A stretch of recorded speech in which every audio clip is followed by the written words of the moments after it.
Hi there, this is Murali from SALT. Today's topic is how perceptual dimensions of your SAT journey is going to shape your result. When I say like perceptual dimensions of your SAT journey, what I mean is like how do you perceive your journey to be? I mean, do you see this journey like let's say you're going to take your exam in 6 months, 8 months, right? Or 4 months, whatever it is. So from now on till you take the test, how do you see yourself? How do you see the journey to be? How do you perceive the journey to be? This is very, very, very important. I mean, the way you perceive your journey will actually will have a huge impact on your result, on your score. It's directly proportional to that. So let's take a look at that. I mean, like what kind of how we perceive that and how things like that. Again, like this is from a book. I mean, heavily borrowed from a book called like Organizational Turnarounds by somebody like Baldev Seekri. So we actually used those models and applied it to SAT prep. So let's jump right into that. So what happens is like your perception shapes your reality. Your perceptual view of your journey has a strong influence on the result. That's what the core concept is, and why and how it happens is like when you see your journey as a certain thing, right? So your mindset changes. So when your mindset changes, it will have a direct impact on how you think, what you believe, and how you act, and thereby how or what you achieve. So how you think, what you act, how you act, and what you believe, directly relates to your result, your score. Obviously, right? Like you believe that you have a winning attitude, and you believe that you're going to get a good score. It will have. You will actually start applying the strategies, and then actively become more participative, more curious about how to get there. And so it's just going through that process. So your attitude, your mindset is changing, right? So what are the different perceptual dimensions that we have? Okay, we can broadly categorize them into. First thing is like an unavoidable trap. So you can think your journey as a trap, you cannot avoid this, somebody is pushing it down your throat. So if you go with that mindset, if you think your journey is like that, or if you perceive your journey like that, before we jump into that, I want to make something clear here. When we say the perception, right, it's okay, when we are saying mindset with which you consciously view your journey, the key term here is consciously. Okay, unconsciously, yeah, there are people. We have interviewed a lot of students, who are preparing for a study and who are already prepared, and varied people who have got some good scores, bad scores. So based on them, some people who mostly it's done unconsciously. How the mindset or how you view your journey, from either from your parents, from your teachers, from your past experience, whatever, right? Or the drive that you have and things like that. But we're not talking about that unconscious perception here. We're talking about conscious perception. So how we actually change it. It's not that after we get the score, look at the hindsight and realize that, hey, I looked at the journey as so-and-so, that's why I screwed up the score. Or that's the reason why I got a great score. What we're trying to see is how you consciously change that perception up beforehand, before you even start your journey, so that you get there with remarkable results. So that's what it is. And jumping right into this, the first perception, right? The first way you look at your journey could be like an unavoidable trap. So what happens in that case is you look at it as a force of necessity. So you're somebody is forcing you, somebody is making you do that. And so you don't have an initiative, you don't have any motivation to read or to learn or anything like that. It's just there, right? So what does your mind focus on at that point? So your mind is focusing on compliance. So there's no interest, there is no initiative, anything like that. And you're eagerly waiting for this crap to be over. You're like, whoa, when the heck is this going to be over? Kind of attitude, right? So your score will obviously be somewhere like, depending on how much hard work you push yourself and how hard you work, will you'll be somewhere around like 1200 or less. It's going to be a mediocre score. The second way you can look at it, the second paradigm or second way, second pattern that you can look at it is like an exciting opportunity. You can perceive this, take this as an exciting opportunity, and what happens when you do that is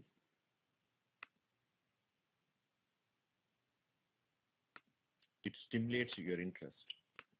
The first thing, I mean, whenever you look at it as an exciting opportunity, it stimulates your interest.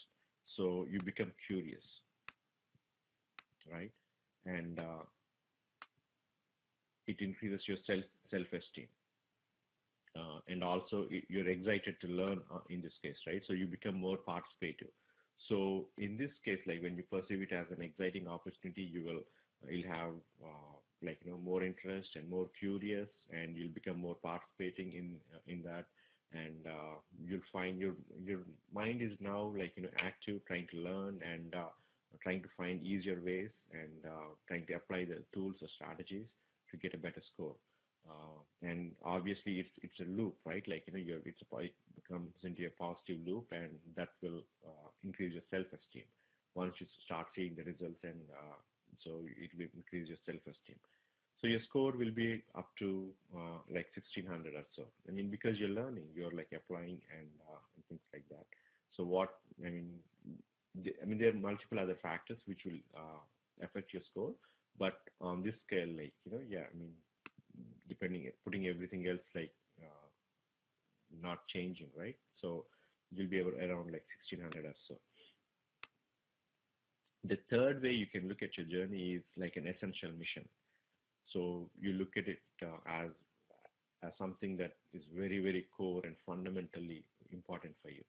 So this is like, I gotta do this.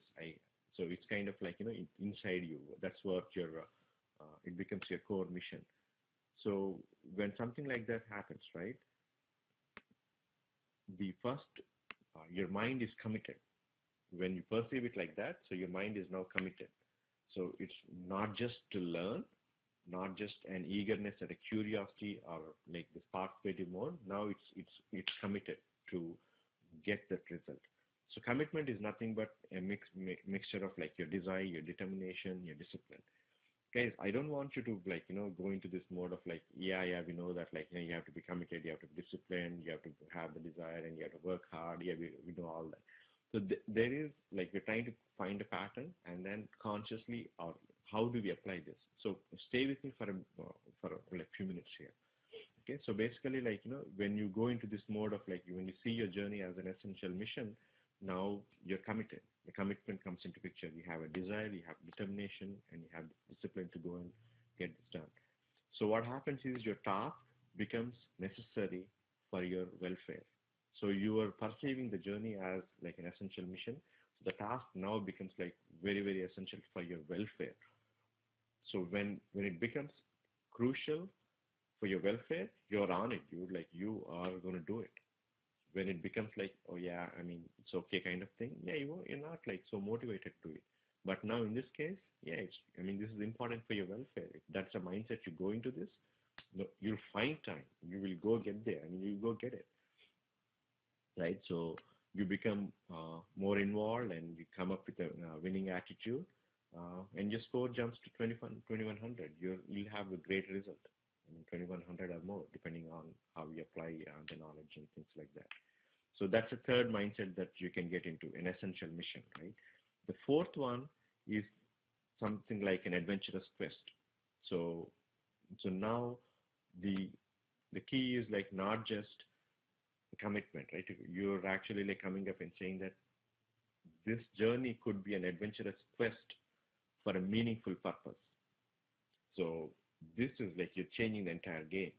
So when it becomes with a meaningful purpose, I mean, like, see how purpose and core values always add up to your accelerated way of learning. I mean, this is what we have noticed. Like, your clarity. I mean, there are certain things, right? Your clarity, how you're clear on things, and your purpose, your core values. Like, what it's making it your learning much more easier and at a much more rapid pace.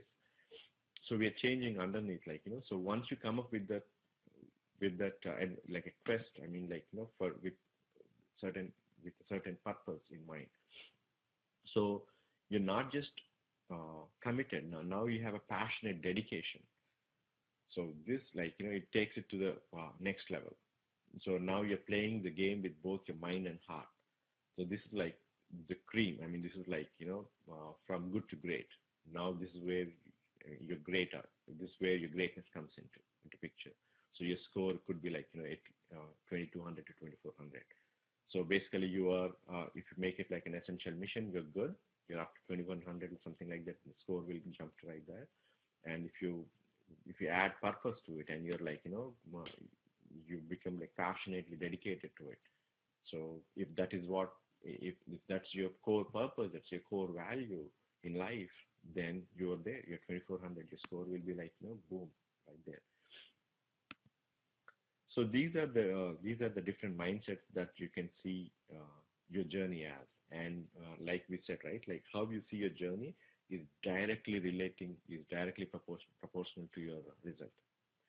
So well and good, yeah, I mean that's fine.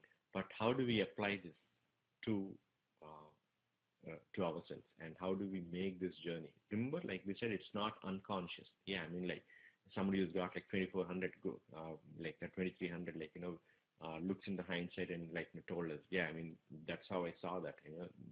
I came with a purpose in mind. This is what I had in mind. That's fine. That's not what we wanted to say. That, like, the key concept here is how do we consciously change our perception of the journey. That's the key. So when you consciously change the perception of your journey, your result is changing. So how do we do that? How do we apply this knowledge, right? That, and we'll coming up in the next videos. We'll explain that. How do we apply this and what we change it.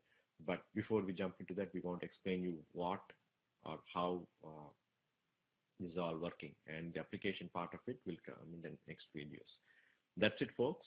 I hope, like, it make sense for you guys and it helps. Thanks. Bye.